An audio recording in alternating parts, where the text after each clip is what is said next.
I started working on this video with quite a bit of optimism. I thought I would have been able to solve the mystery of Fumiko's character by doing what I usually do, rereading a bunch of Chainsaw Man chapters. But as I did that for the entirety of volume 16, 17 and 18, I feel like I didn't get a lot of things answered. I just got more confused or disappointed about Fumiko's character or lack of her character. Well, she definitely has her characteristics, but I don't feel too excited about seeing her in the end game, at least for now, at least as of chapter 212. And speaking about chapter 212, we got the big review that Fumiko made a contract with the STD Devil when she was 14 years of age, which is for her to turn other people in mind and body to Mifune, Fumiko herself. I guess making clones of herself by doing the deed with other people or turning other people into her own complete clones, which I'm not completely certain if it's actually 100% in mind, cause I don't think the original Fumiko actually saw the Aki-47 vs Denji fight. Also, I don't think that we've been following the original Fumiko throughout the entirety of part 2. I don't think we've really seen the original Fumiko,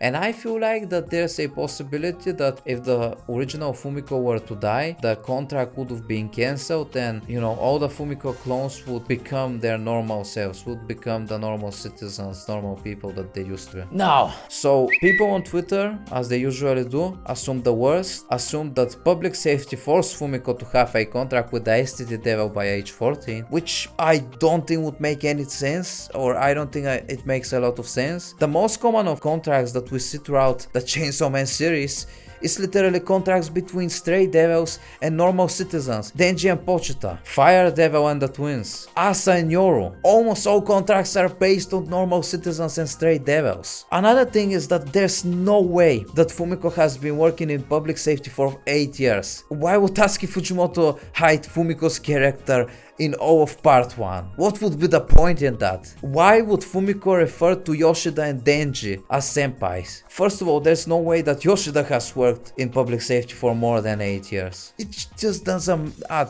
logistically. Yeah, I wasted your time by a little, but if I had to get myself rage baited into this, then you should too. I guess the Fumiko STD Devil review was hidden in plain sight, or at least Fumiko having something to do with sex, because the first thing that Fumiko does right away when she appears into the manga is touch Denji's throat. Then right after that, she suggests doing the deed with Denji. Then right after that, she teases Denji a little before they do it. Then she suggests for them to go to a karaoke place, and then she starts singing a song all about doing the deed, all about sex. Like, were we blind?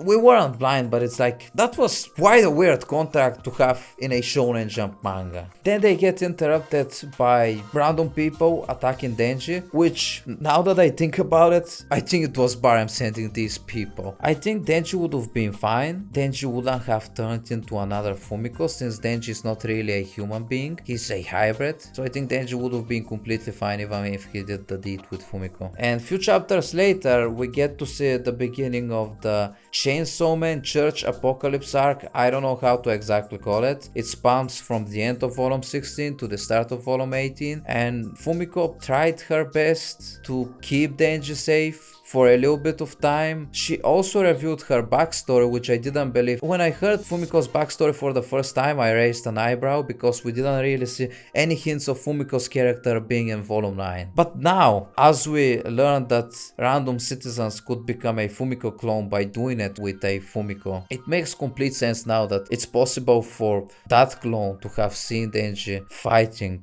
Aki-47. And also something to mention that I almost forgot to say. Fumiko's beautiful design, Fumiko's beautiful midriff with the text Chainsaw Man on it, which could be potentially a foreshadow that Fumiko is actually on Black Chainsaw Man side and not a Denji fan. I think this whole part about Fumiko being a Denji senpai fan and not a Chainsaw Man fan is quite a bit of a stretch, but I digress. It was an interesting detail that Fumiko actually wore a black Chainsaw Man t-shirt, and I didn't even realize this until rereading the chapters. Anyways, throughout this arc we get to see Fumiko try to save Denji, and Nayota also get bitten by Kwongshi, which led to Fumiko being completely fine, I guess. Then Nayota bullies Fumiko for a little bit of time. Fumiko runs away. Then when Denji and Nayota reach their home, Fumiko Fumiko returns with other public safety guards to attack the hybrids, which I am not completely sure if that was the Fumiko following Denji and Naota that was supposed to be their guard, or if it was another Fumiko hearing the story from the first Fumiko that got bullied by Naota and, you know, came to the rescue right away because she was following other public safety people.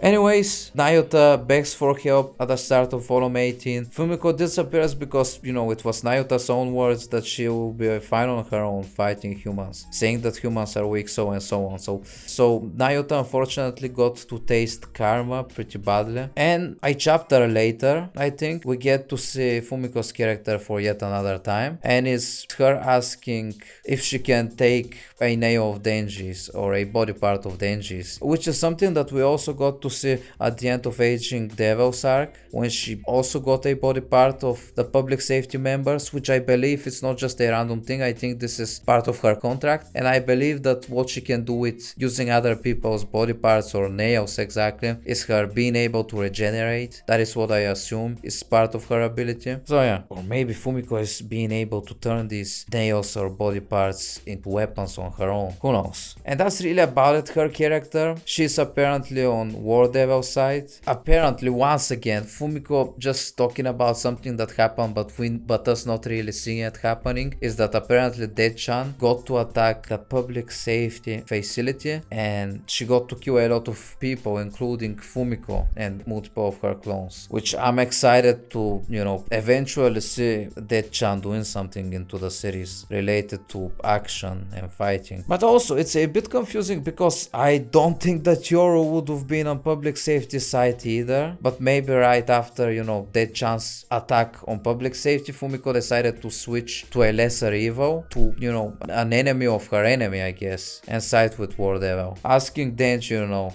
to ask, you know, for War Devil to be kind to Fumiko Mifune. And that's about Fumiko's character. There's still a lot of mysteries about her characters. Is this all of her power? She's able to clone herself. It's a little bit reminiscent of Fire Devil by the fact that Fumiko has a lot of contractees. I would assume that there are probably around 10,000 Fumikos or few thousand Fumikos throughout the entire world. Most of them are potentially in Japan, because why would they not be in her homeland? Something that I've talked about before, or it has been mentioned before by the community.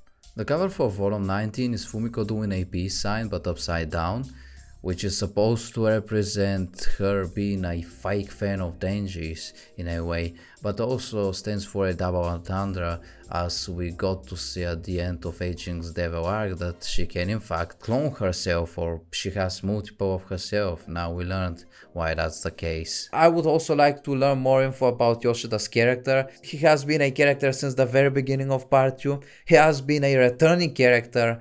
I am not even completely sure if his contract is actually with the Octopus Devil, because there's so many twists and hints and blah blah blah in Chainsaw Man Part 2. So yeah, that's gonna do it with this video. I feel like there's a lot of things hidden about Fumiko's character. Also, is the STD Devil like a half mention of the AIDS Devil? Like, is the STD Devil like the son, father, mother, sibling of the AIDS Devil? That would lead me to another question. Are we gonna see all of the devils that got mentioned in chapter 84 by Makima? Are we gonna see them, or something reminiscent of them? Are we also gonna see something similar to what occurred before the events of the manga, like Pochita and his followers against the Fourth Horsewoman and their kids and their evil followers? Are we gonna see something like that by the end of Chainsaw Man Part 2? And also, I believe that Chainsaw Man is gonna end at Part 2. I feel like Tatsuki Fujimoto is mentally drained. I don't think Tatsuki Fujimoto wants to make another part of Chainsaw Man. So yeah, Bento, you're wrong about Part 3. Bye bye, Flash was in here. Long live Chainsaw Man.